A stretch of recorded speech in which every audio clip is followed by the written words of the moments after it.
Hello दोस्तों, कैसे हैं आप सब। आई होप सब बढ़िया होंगे। और मैं स्वागत करता हूं आपका आपके यूट्यूब चैनल PRGS क्लासेस पे। जैसे हमने देखा था कि हमने क्या पॉलिटी का फर्स्ट चैप्टर पढ़ा था जिसका नाम था ऐतिहासिक पृष्ठभूमि। ठीक है, वो हमारा कंप्लीट हो चुका था। अब हम नए स्टार्ट करने वाले थे नेक्स्ट चैप्टर जिसका नाम है संविधान का निर्माण। क्या नाम है उसका? संविधान का निर्माण। संविधान का निर्माण। और अब हम इस चैप्टर में देखेंगे कि हमारी जो संविधान है उसका निर्माण किस प्रकार हुआ, उसमें क्या क्या घटनाएं हुई, जो हमारे संविधान निर्माण होता उसके बीच में क्या क्या घटनाएं हुई, कैसे हमारी संविधान सभा का गठन हुआ, और क्या क्या उस टाइम पे कैसे कैसे जो संविधान सभा था उसे के निर्वाचन हुआ, क्या हुआ, और हमारा संविधान कब लागू हुआ। वो सब चीज़ें हम इस चैप्टर में देखेंगे। ठीक है। और ये चैप्टर एक कोई ज़्यादा बड़ा चैप्टर नहीं है, ये एक छोटा सा ही चैप्टर है और मैं कोशिश करूँगा कि इसी एक वीडियो में ये चैप्टर पूरा कंप्लीट कर सकूँ। ठीक है, क्योंकि इसमें से ज़्यादा क्वेश्चन जो है वो प्री के लिए भी पूछे जाते हैं, भाई मेंस के लिए भी पूछे जाते हैं एक दो क्वेश्चन। पर जो इसमें से बहुत कम ही चांस होते हैं कि इसका प्री मतलब क्वेश्चन आने के। पर ऐसा नहीं है कि इसमें से बिल्कुल नहीं आते। कभी कभी क्या करता है यूपीएससी इसमें से क्वेश्चन उठा के डायरेक्ट पूछ लेता है कि जैसे आपकी डायरेक्ट पूछता है जैसे आपकी संविधान सभा या फिर अध्यक्ष पूछ लेता है कभी कभी कि उस कमेटी के कौन अध्यक्ष थे। ठीक है, और कब हमारा संविधान बना, उसकी प्रोसेस के बारे में पूछ लेता है। तो ऐसा नहीं है कि क्वेश्चन नहीं आते बिल्कुल भी, पर क्वेश्चन बहुत आते हैं। पर यह है कि कभी मतलब एकदम एक वैसा पैटर्न नहीं है कि रेगुलर है कि इसमें आने ही है। यूँ नहीं पता यूपीएससी का कब इसमें से क्वेश्चन पूछते। और इसमें स्टेट लेवल के जो छोटे एग्जाम है उसमें भी इसमें से क्वेश्चन आते हैं। तो हम स्टार्ट करते हैं इस चैप्टर को। ठीक है, तो जैसे कि हम सब जानते हैं कि जो हमारे देश में जो हमने पहले पढ़ा था ऐतिहासिक पृष्ठभूमि में हमने देखा था कि क्या था कि हमारे जो पहली बार भारत में जो संविधान के निर्माण की बात रखी थी वो किसने रखी थी? वो एम एन राव ने रखी थी। ठीक है, एम एन रॉय, हाँ राव नहीं रॉय, एम एन रॉय ने पहली बार भारत में संविधान के निर्माण की बात रखी थी। ये कब रखी थी? 1934 में। ठीक है, 1934 में। इसके बाद क्या? इसके बाद 1935 में जो हमारी सबसे बड़ी पार्टी थी उस टाइम पे, भारत की सबसे बड़ी पार्टी राष्ट्रीय कांग्रेस जो थी, उसके उसके थ्रू उसके द्वारा भी क्या था कि एक संविधान सभा की, स्वतंत्र भारत के लिए एक संविधान सभा के गठन की बात की गई थी। मांग की थी उन्होंने कि हम एक संविधान सभा का निर्माण करना चाहते हैं अपने संविधान को स्वयं बनाने के लिए। ठीक है, फिर उन्होंने क्या किया, और जो 1938 में राष्ट्रीय कांग्रेस की तरफ से कांग्रेस की तरफ से जो पंडित जवाहरलाल नेहरू थे उनके थ्रू एक संविधान सभा की मांग की गई थी, जिसमें उन्होंने कुछ शर्तें रखी थी कि जो हमारी जो संविधान सभा होगी वो एक निर्वाचित सभा होगी। ठीक है, उसमें जो प्रतिनिधि का चुनाव वो मतलब प्रतिनिधि रहेंगे उसमें जो भारत के रहेंगे, उनका जो रखे जाएंगे वो एक चुनाव के थ्रू रखे जाएंगे। चुनाव के माध्यम से उनका नियुक्ति होगी भारत में, जो संविधान सभा का गठन होगा। ठीक है, और उन्होंने कहा था कि जो भी भारी हस्तक्षेप है, जो भारी लोगों का हस्तक्षेप है, वो उसमें बिल्कुल भी स्वीकार्य नहीं होगा। जो बाहर के जैसे अंग्रेज थे हमारे यहाँ शासन कर रहे थे, वो अपना हस्तक्षेप करते ही थे। वो चाहते थे कि जो भारत में संविधान बने उसमें जो पॉलिसी है वो ब्रिटिश के पक्ष में रखी जाए, ब्रिटिश वालों के पक्ष में रहे, तो जिससे ताकि वो लॉन्ग टर्म तक अपना शासन चलाते रहे, यहाँ से जाने के बाद भी वो शासन करते रहे। तो वो कुछ ऐसा संविधान चाहते थे। पर भारत क्या चाहता था? एक स्वतंत्र भारत के लिए एक स्वतंत्र संविधान का निर्माण चाहता था। इसलिए उसने क्या किया, तो पंडित जवाहरलाल नेहरू ने कांग्रेस की तरफ से क्या कहा इस टाइम कि हम जो संविधान सभा का गठन होगा वो एक स्वतंत्र निर्वाचन के माध्यम से होगा। ठीक है, और इसमें किसी का भी भारी हस्तक्षेप नहीं देखा जाएगा। ठीक, और फिर इसके बाद हमारे 1938 में कांग्रेस इसका प्रस्ताव रखा गया, और ये प्रस्ताव जो थी उस टाइम की जो ब्रिटिश सरकार थी उसने स्वीकार कर लिया 1940 में, जिसे हम अब जानते हैं भी हैं जो 1940 का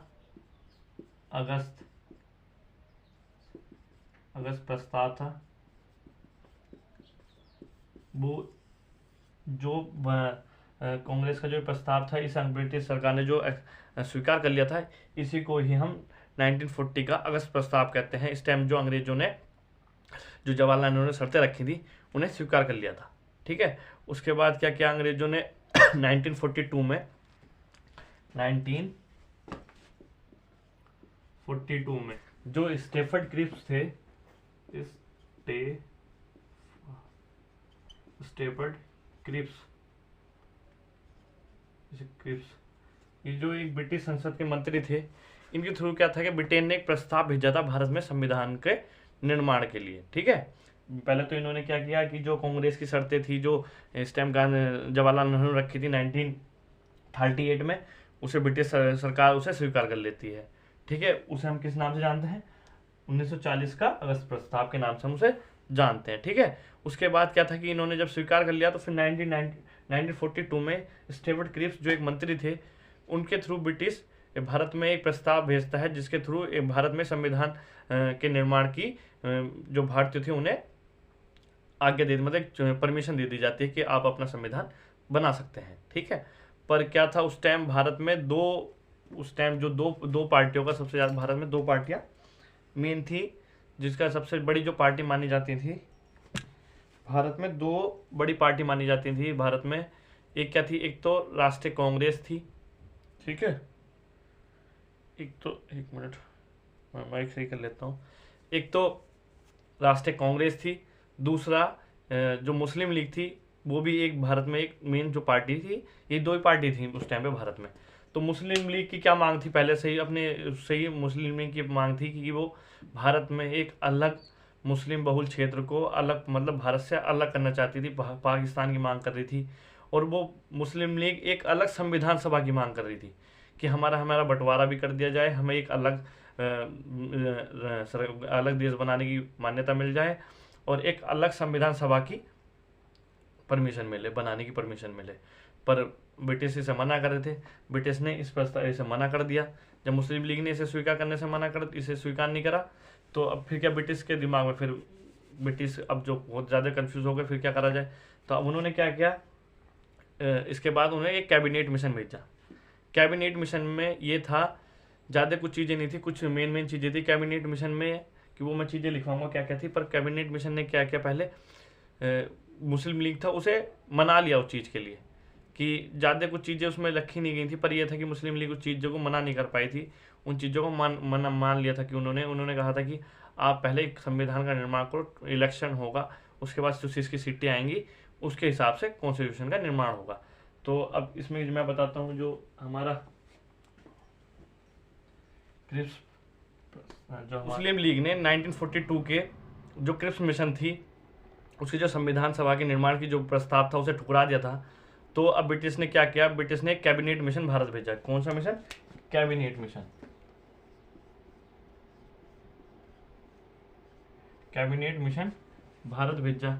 इसने क्या था कि जो मुस्लिम लीग की जो दो संविधान सभा के गठन की बात थी, सभा की, उसे बिल्कुल ठुकरा दिया था। उन्होंने मना कर दिया था कि हम दो संविधान सभा के गठन की जो मान्यता नहीं देंगे। ठीक है, और उन्होंने पर कुछ ऐसे नियम बनाए जिससे कुछ हद तक जो मुस्लिम लीग थी वो संतुष्ट हो गई थी कि हाँ ठीक है, हम इन चीज़ों पे संतुष्ट हैं। कुछ हद तक, पूरी तरह संतुष्ट तो नहीं हो पाई थी। जैसे हम सब जानते हैं, आज जो हमारी सबसे बड़ा दुश्मन पाकिस्तान, जो बड़ा दुश्मन नहीं कह सकते हमारे नेबर कंट्री पर, वो हरकत ऐसी करता रहता है जिसकी वजह से आज हम उसे दुश्मन मानना पड़ता है। कि आप जैसे देखते रहते हैं कश्मीर में हमारे कितने जवान शहीद हो जाते हैं। तो आज एक बहुत बड़ी जो एक कह सकते हैं इसे अंग्रेजों का भी वो रहा और मुस्लिम लीग का भी हाथ रहा इसमें, कि जो एक इतनी बड़ी राड़ की जड़ बोके गए हैं वे।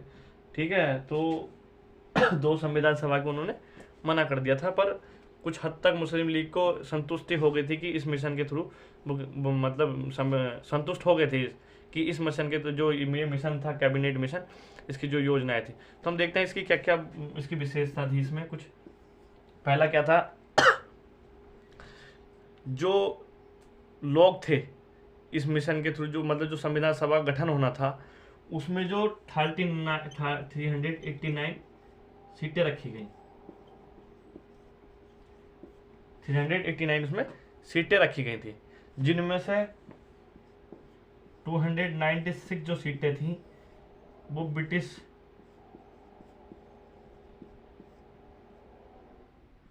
भारत के क्षेत्र से चुनाव के थ्रू चुनी जानी थी, ठीक है। और और तुम्हारी कितनी बची, 93 जो सीटें थी वो जो तुम्हारे प्रांत थे, जो रियासतें थी, प्रांत थे, जो देसी रियासतें थी ये वहां से मनोनीत होने थे, ठीक है, उनके राजाओं के थ्रू इस सभा के लिए, ठीक है। तो ये दो चीजें थी। दूसरा, ये जो इलेक्शन होने थे यहाँ पे, जो जो थे ये इलेक्शन, जो भी उस क्षेत्र का प्रतिनिधित्व का इलेक्शन होना, चुनाव होना था, वो जो वहाँ की जनसंख्या का जो रेशियो था, जनसंख्या का जो घनत्व था, उसके माध्यम से होना था। मेनली ये माना जाता था कि 10,000 पे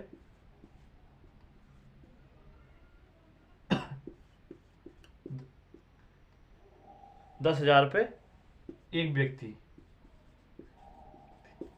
का चुनाव होना था इसमें, ठीक है। 10,000 पे एक व्यक्ति का चुनाव होना था, ये हो गया। और इसके बाद क्या था इसकी एक चीज और थी, इसमें जो इलेक्शन का जो कि डायरेक्ट तो जनसर के जरूर नहीं चुने जाते, क्योंकि इसमें इलेक्शन जो था, जैसे आज हमारे देश में हमारे जो राष्ट्रपति का चुनाव होता है, जो एकल संक्रमणीय मत पद्धति के द्वारा जो किया जाता है आज हमारे देश में, जो हमारे राष्ट्रपति हैं, उपराष्ट्रपति का चुनाव है, उसी थ्रू इनका चुनाव होना था। कि डायरेक्ट जो था जनता का वोट से इसे मतलब नहीं था। इसमें जो वोट देते थे, जो वोट जो देने वाले थे, वो जैसे कि केंद्रीय विधायिका थी और प्रांतीय विधायिका के जो लोग थे, वो संविधान सभा के में जो व्यक्ति नियुक्त होने वाले थे, वो उनके थ्रू चुने जाने थे, ठीक है। तो एकल संक्रमणीय मत पद्धति के द्वारा इनका चुनाव होना था। तो जो हमारी इस टाइम पे जो संविधान सभा का जो गठन था, वो कह सकते हैं कि हम आधी तो वो निर्वाचन के थ्रू होनी थी और आधी यहाँ मनोनीत के थ्रू होनी थी। 93 जो सीटें थी हमारे यहाँ, वो मनोनीत होनी थी राजाओं के थ्रू। तो अब 1946 में फिर इलेक्शन होता है।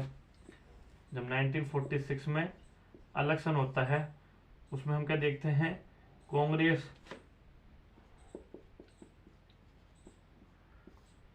जो थी उसे 226 सीटें मिली थी, ठीक है। और जो तुम्हारी मुस्लिम लीग थी,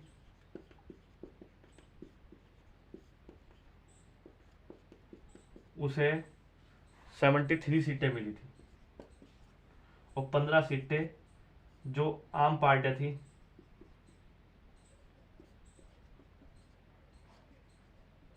थी, उन्हें मिली थी इस इलेक्शन में, ठीक है। जिसमें से 226 सीटें जो थी वो कांग्रेस को मिल गई थी, ठीक है।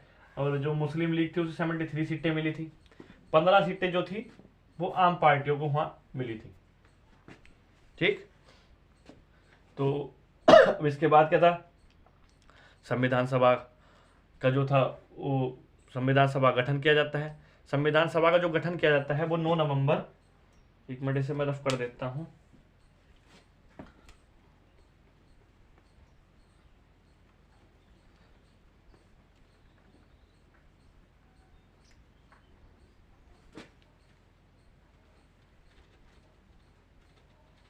जो संविधान होना था, गठन हुआ था, वो 9 नवंबर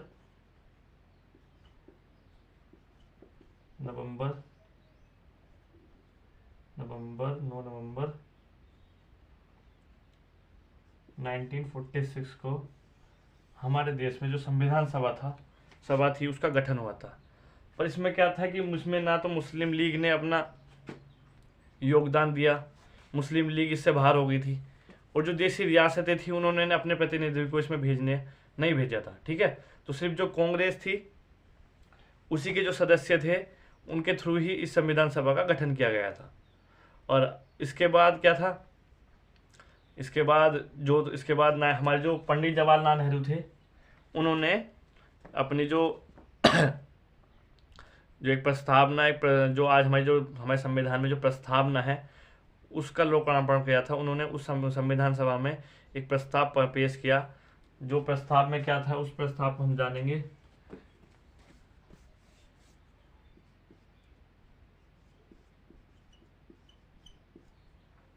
नेहरू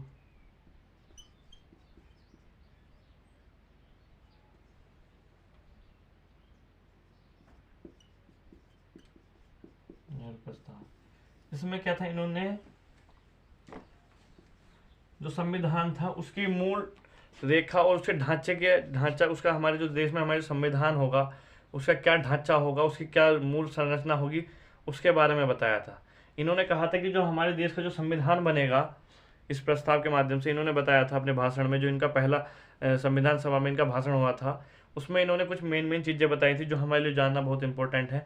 इन्होंने बताया था कि जो हमारे देश में जो संविधान सभा गठन, इन्होंने हमारा जो एक स्वतंत्र संविधान, एक जो संविधान होगा हमारा पूर्ण रूप से स्वतंत्र होगा, और हमारे जो फ्यूचर है, वो जो हमारे जो भविष्य के प्रशासन को चलाने के लिए एक स्वतंत्र संविधान की बात की थी।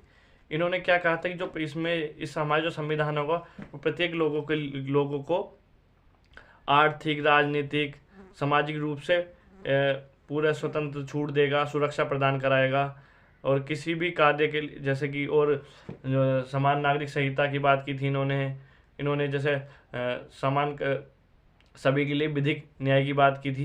तो इन सब चीज़ों को इन्होंने इसके माध्यम से इस प्रस्ताव में रखा था, जैसे कि सभी के लिए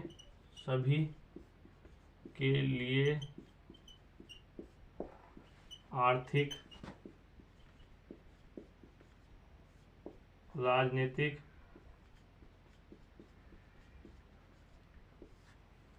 सामाजिक,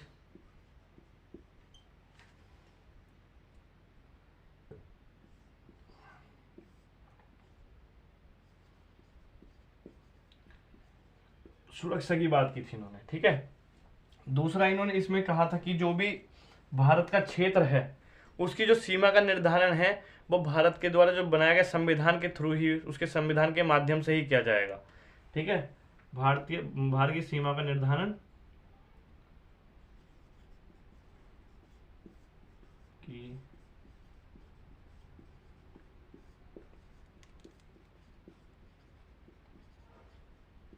निर्धारण संविधान के माध्यम से होगा।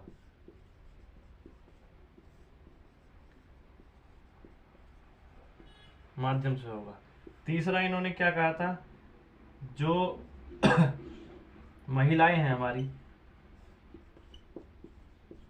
देश की जो महिलाएं हैं और जो पिछड़ा वर्ग है,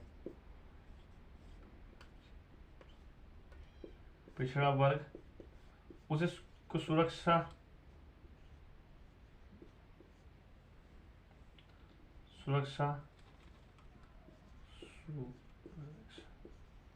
सुरक्षा प्रदान करने की बात की थी इन्होंने, ठीक है। इसमें ऐसे ही कुछ और, जैसे और 2-4 चीजें थी कि इन्होंने जो हमारा भारतीय जो सीमा है, चाहे वो थल सीमा हो, जो लैंड से लगी हुई सीमा हो, चाहे जल सीमा हो, उसकी स्वतंत्र रूप से रक्षा करने की बात की थी इन्होंने।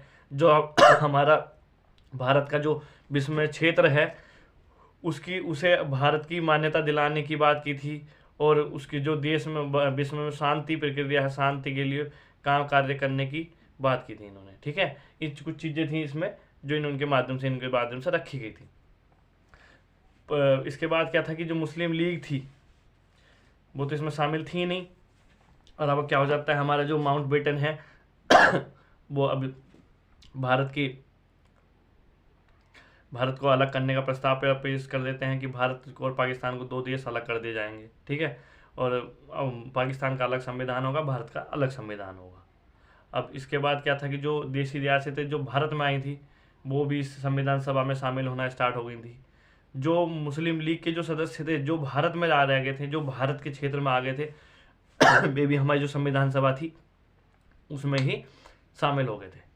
इसके बाद हमारा जो संविधान है, जो हमारा देश आप सब जानते हैं 1947 में आज़ाद हो गया था, पर हमारा जो संविधान है इसे बनने में कम से कम, इसे जो बनने में जो टाइम लगा, अब मैं तुम्हें कुछ मेन पॉइंट बता देता हूँ। जो हमारा संविधान बनने में जो टाइम लगा था वो 2 साल 11 महीने 18 दिन लगा था। 2 साल 11 महीने 18 दिन लगे थे, ठीक है। और इसमें 64 लाख का खर्चा आया था। और जो हमारे संविधान सभा के जो निर्माता थे उन्होंने कम से कम 68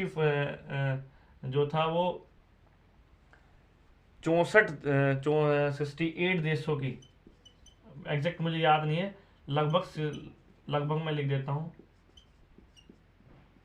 कि ये चीज़ें लगभग में आती हैं। लगभग 60 देशों की इन्होंने यात्रा की थी, कि यात्रा करके इन्होंने 60 देशों की यात्रा करके इन्होंने वहाँ के संविधान को पढ़ा, समझा, उसके बाद इन्होंने उन चीज़ों को हमारे संविधान में लाए थे।